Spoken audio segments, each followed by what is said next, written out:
एक दिन गौतम बुद्ध अपने शिष्यों के साथ एकदम शांत बैठे हुए थे। उन्हें इस प्रकार बैठे हुए देख शिष्य चिंतित हुए कि कहीं वह अस्वस्थ तो नहीं है। एक शिष्य ने उनसे पूछा कि आज वह मौन क्यों बैठे हैं, क्या शिष्यों से कोई गलती हो गई है।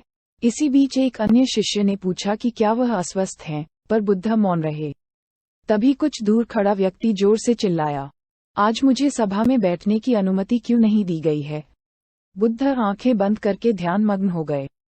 वह व्यक्ति फिर से चिल्लाया, मुझे प्रवेश की अनुमति क्यों नहीं मिली। इसी बीच एक उदार शिष्य ने उसका पक्ष लेते हुए कहा कि उसे सभा में आने की अनुमति प्रदान की जाए।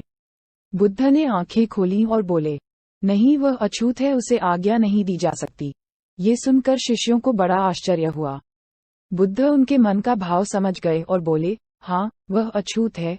इस पर कई शिष्य बोले, हमारे आश्रम में जात पात का कोई भेद ही नहीं, फिर वह अछूत कैसे हो गया।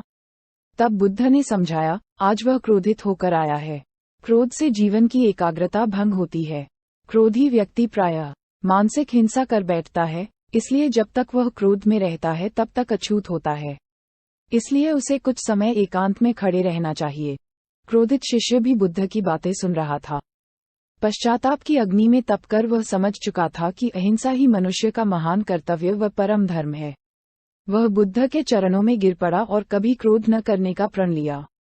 शिक्षा, क्रोध के कारण व्यक्ति अनर्थ कर बैठता है और पश्चाताप उसे बाद में होता है, जिसका कोई लाभ नहीं मिलता। इसलिए हमें क्रोध नहीं करना चाहिए।